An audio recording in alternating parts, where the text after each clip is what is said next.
Good morning, my friends. My name is Lama Jigme Gyatso, the Rational Contemplative. This is the Buddha Joy Meditation School. Welcome to Meditative Musings.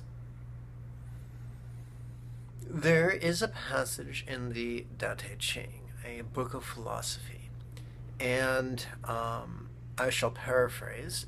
It explains that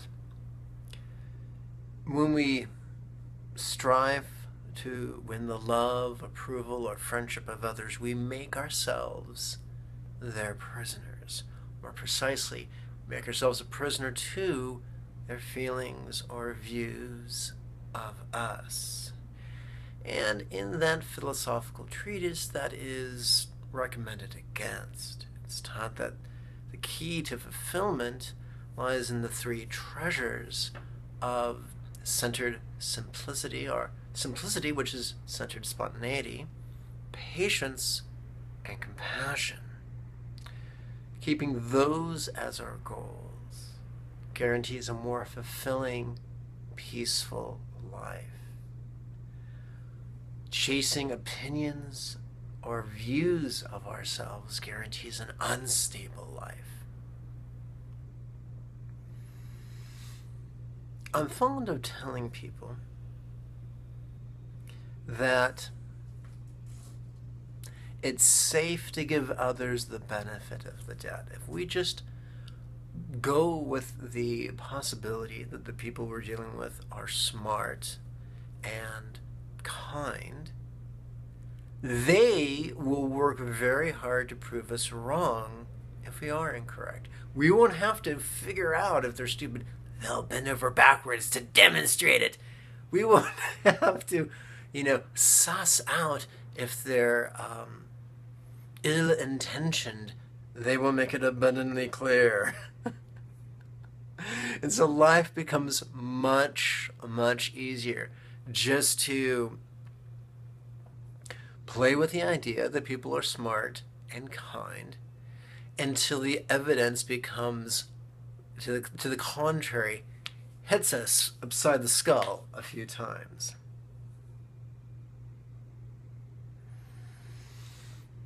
However, if those around you have neither the intellect to see you clearly, nor the heart to give you the benefit of the doubt, then losing their companionship, losing their friendship, if you ever had it, is not necessarily a bad thing. Now, this can be abused. I've known some people, I knew this one minister who frequently enthusiastically misapplied Don Miguel Ruiz's four agreements.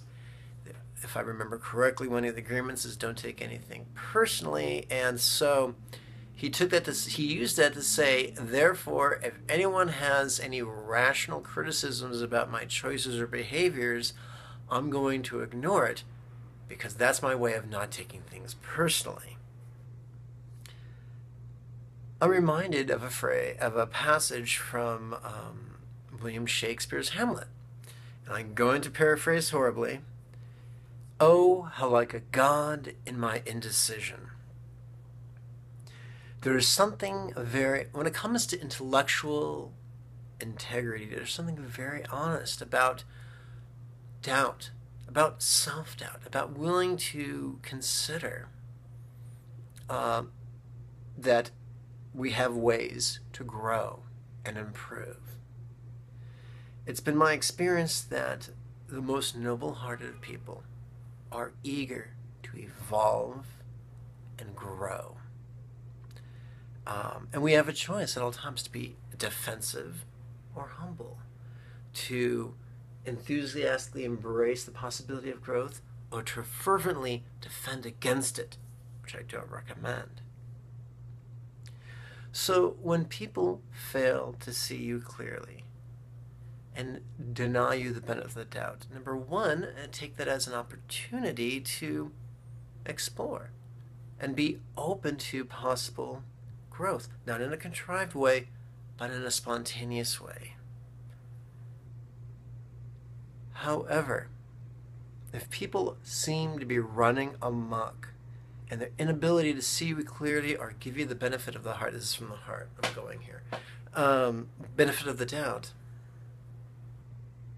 and if it looks like you may lose their friendship or their companionship, that might not be such a horrible, dreadful thing. Be willing. There's a wonderful phrase I quote often from the second chapter of the Tao Te Ching. Speaking of the sage, things arise and she lets them come, things disappear and she lets them go. If we are centered, it's very possible the wrong people could leave of their own accord and the right people can be drawn to us without us pushing people away or pulling people towards us like Gollum reciting, "My precious, my precious." Because that is just not dignified. My friends, that's all you get today. I would be remiss if I didn't remind you that the Friday series of meditation classes, either over your webcam or in person, begins October 2nd. To register, use the links below. It's free thanks to the generosity of our patrons on Patreon. May you and yours be healthy and happy. Bye-bye now.